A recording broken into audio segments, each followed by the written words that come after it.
What's up, guys? Capital G here. Gonna talk about the March 1st official ban list for Yu-Gi-Oh. Okay. First off, we've got Goyo. This is one of those bans that kind of seems like it came out of nowhere, but I guess it really did. When you look at synchros that have made the biggest impact, Goyo did have one hell of an impact on the game, and it has. I probably thought that Trishula or Black Rose would have got limited first because of their initial just impact that they put on the field. Like as soon as you summon them, Black Rose nuking stuff, Trishula basically just raping the field and hand. Goyo does it screams like card design of something new. You know what I mean? Like it came out of the first batch of synchros, so maybe they didn't think 2800 was gonna mean all that all that much of a difference, but we all know that it does. I mean, the fact is Goyo can run over 9-star synchros because a Mistworm's what, like 2500. Goyo can run over 8 stars, 7 stars, 6 stars and below. I mean, dude's just like a wrecking ball, and I think they decided just to put him in check. I mean, I could have think of things that they could have banned over Goyo, like Reborn, but I won't lose any sleep. I mean, the 6-star base basically has just been Goyo and Baronic sitting on an island, and no other 6-star even gets summoned outside of potentially like Blackwing summon Armwing, but whatever. Second card to be banned, Cold Wave. Clap it up for Konami, guys. We've been wanting this to be banned for like over a year now, probably even longer. The most aggro decks in the format have generally used this card, whether it was during the Glad format or during Rescue Cat, Synchro, all that shit, you know what I mean? X-Sabers. Card has just been busted, and you know what? Even more importantly, I'm glad Konami banned this and did not bring Storm back as like a like a switch, or just that would have been really bad for the game. Like people say, oh well, you should ban Cold Wave and bring back Storm. Okay, well I got an even better idea. Just ban Cold Wave and keep Storm banned, because that way you can actually set 2 back rows and you don't have to worry about still getting OTK'd because somebody duality'd into this, and you know what I mean. This card wasn't healthy for the game. I don't really think Storm is either, so just leave them back, leave them both banned. There shouldn't be a discussion of it's a necessary evil but you need it in the game. No, I don't think so. Next up will be Mass Driver. I mean, this seems long overdue, to be completely honest. Like I guess you could say that they probably should have limited Mass Driver before Substitute, even though my understanding is that if Substitute will be in the game, you'd be able to do Trishula spam, if I'm not mistaken. Mass Driver isn't healthy for the game, and I said this before, like, if you leave Mass Driver in the game, you basically leave the door open for some Japanese kid to create another FTK or OTK 2 formats down the line, 3 years down the line. Just go ahead, kill the damn card. At least Cannon Soldier requires you to normal summon, which is a little harder because I guess most of the combos can be done with that. But I don't know. Mass Driver unhealthy for the game, so I mean, thank God they finally got rid of it. Limited cards, Dandylion. I called this. Dude, this dude just had to be put in check. Like it's just ridiculous. Like, you mill them, you get bonuses. The Debris Black Rose play, like not only did you get the nuke your opponent's field, but then you get protection to like set up Monarch plays, or to potentially synchro with like Spore or Glow Up Bulb into Formula Synchron or whatever. Like this card just, it gives too much advantage. You know what I mean? Like 1 Dandylion is fine. With Dandylion at 2, it just gives you way too many walls. You can get Titanium out, and she can use the tokens. You can E-call them, you can Monarch them. Just too much. Like, get rid of Dandylion. At 1, he's fine. Honest, and actually, I'll do this at the same time. Kulut. And I'm going to pause for about 2 seconds so that all the Blackwing players around the world can rage. Okay, that's enough. Yes, this was an unfair restriction. Basically, what this looks like is that Konami is trying to get rid of these type of cards. The discard from your hand to beat the living hell out of your opponent in battle cards. The honest thing, I kind of get it. I don't like it. Honest was, I guess, a little too generic, and then he had a high defense and a bounce ability that he probably shouldn't have had. Honest should have never had that whole I can bounce back to the hand thing. I can summon you, attack, then bounce back. Because I used to use that with Neos Elias all the time. Have Neos Elias on the field, summon Honest, attack with both, then bounce so that you can't kill Neos Elias. Kulut, I guess, the main thing was, you know, people would attack directly and then discard 2 Kuluts and just win. When Black Whirlwind was at 3, and I did that so many times. 1 is just overkill, in my opinion, for Kulut. The only reason Kulut went down with Honest, and I guess they tried to tie them together, is that Blackwings pretty much dominate the OCG, and Konami just, they're like, man, if it's a Blackwing, God, they'll limit it. They'll just limit anything on Blackwings to try and hurt the deck, and it just seems to like keep surviving. So this was a bad limit. This one was okay, I guess. Next limit, Book of Moon. People are gonna rage like shit over this, my God, because it's a -1. Thing about Book of Moon is like, it's like a Swiss Army knife. Like I've said, the card is, the reason Book of Moon got limited was because it was basically a staple. Everybody played it, and the maximum amount allowed. Like, everybody was maining 3 copies of this card, and Konami doesn't like that. I mean, you saw it when Solemn was at 3, and you saw it when Bottomless was at 3. Like, if people play a card at 3 in just about everything for multiple formats, Konami is eventually going to catch up, and they're going to say, okay, well, if you guys want to run this card at 3, fine, we're just going to limit it. We don't care if it's balanced or if it's a -1 or whatever, you know what I mean? Play some different cards.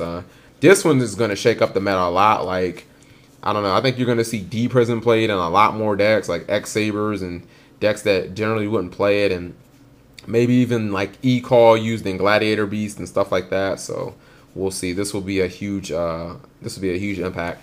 Last card, Gateway of the Six. Good riddance, thank God. No more +4s for you, Bobby Chambers. You know, again, like, if you open with 2 Gateway, you just like win. The card is stupid. Even if you open with 1 and you play the Bogart Knight guy, and then you synchro to Grant Sheen, then I mean you still make a massive advantage. Like, this keeps the deck in check. I mean, 6 Samurai aren't dead. I think they'll be tier 1. They sure as hell won't be tier 0 or tier 0.5. It's kind of funny because I know people were going out there buying gateways for like 40, 50 bucks and whatnot, and man, I'd be mad as shit. But no, this had to be done for the game. I mean, I guess they kind of shot themselves in the foot. Everybody likes to use the whole counter argument of, well, they won't limit 6 Samurais because they're going to hurt themselves. I don't know. Konami did it, so, I mean, they know more than I do.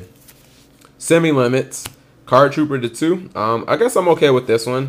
There's no Troop Dupe Scoop anymore. I mean, if you want to run Machine Dupe just to bring out one other Card Trooper, I guess more power to you. I mean, maybe you can mix in some Cyber Valleys to like make it so it's not a dead draw. I mean, maybe Plants might use this to try and make up for the second Dandylion. Other than that, gadgets, I don't know. I mean, I'm fine with Card Trooper at 2. Spirit Reaper at 2, basically the same lines as Card Trooper. Wasn't doing a whole lot at 1, but I think 3 is just kind of annoying, much like Trooper. I mean, there isn't a whole lot to say. It's not like Allure's at 2 or 3. There's no crush card. Like, Spirit Reaper is fine at 2. I've been saying that kind of for a while. Debris Dragon, man, it's like they wanted to kick dirt on the plant grave. if Dandylion going to 1 wasn't enough, they are like gonna make sure that you don't abuse the whole like debris plays with Scrap Dragon and all of that other Stardust BS, you know, or Trishula.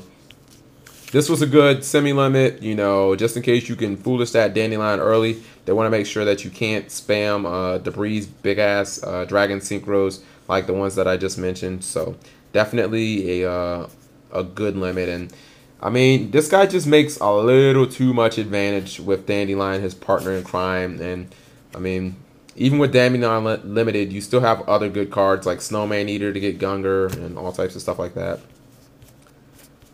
Overlord Fusion to 2. Don't really know about that one. Just because you can make the whole Chimera Tech OTK a little more consistent. I don't think that's really a good thing, but You know, I really don't see that doing a whole lot because somebody could set up the whole thing and then you could just effect veiler them and they would look really silly. But I don't know. I don't quite understand why this card went to 2. It just seems really luck sack to me. Like, it can only summon like 2 monsters in the game, so what's the point? Icarus Attack at 2. This generally was like the staple of fake lists. You'd either see Icarus Attack at 2 or Bestiary at 2. And I guess Konami finally pulled the trigger on this. It's one of the best cards in Blackwings, and it's how they make a lot of advantage. I don't know, man. I'm kind of distraught about this. I don't really think that this card needed a restriction. I mean, there are legitimate counters, but I guess it does give Blackwings a little too much advantage, especially when you get sure off and you play value and then you can like set Icarus. I'm completely fine with 3. I think this was a little overkill. The other semi-limits were Krystia. You can chalk that one up to Japan. Basically, they got that limited, or they got that semi-limited because of the new fairy deck in Japan. I mean, outside of Herald, like, Krystia hasn't really been good since the Lightsworn format in North America. So, I mean, I guess I'm okay with it because I haven't played the fairy deck firsthand, so I don't know how great it's going to be. MegaMorph. MegaMorph is semied. A little dangerous there. Machines can kind of play this. Like, you can throw this, strap it onto like a what do you call that dude? Machine of Fortress, and he's instantly 5,000, can push for game. I think the card's a little too dangerous to be completely honest, so I'm not alright with that. Solemn Warning. Solemn Warning went to 2. I told you it was gonna happen. Solemn Warning controlled the game way too much. Basically, you could just summon a bunch of stuff and then just set it, and you controlled what your opponent could do, and that's really just, that's like Solemn Judgment type power. You know what I mean? So this card is gonna be at 1 eventually. Just know that Solemn Warning will be at 1 very soon. And that is it for the semis. Chaos Sorcerer at 3. I'm still a little on edge about this. It eliminates some of the best boss monsters in the game, and it is a boss monster. Stuff like Colossal Fighter, Stardust Dragon, Shooting Star Dragon, Sheen. I mean, 2 was fine. Like, why did they have to go over the top and put it at 3? I don't like it. Demise is at 3. No explanation really needed. Demise is janky as shit. I mean, MegaMorph is at 2. If you want to try something, be my guest, but I don't really see a difference between 2 and 3 Demises, especially when Advanced Ritual Art is still at 1. Snipe Hunter, it's like terrible now.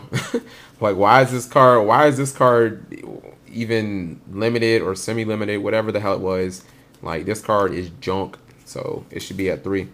Dewleron, my understanding was that it kind of had an OTK in Japan, but that was killed off.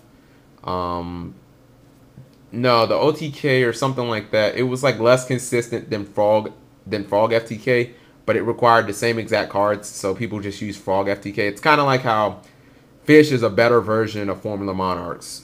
You know what I mean?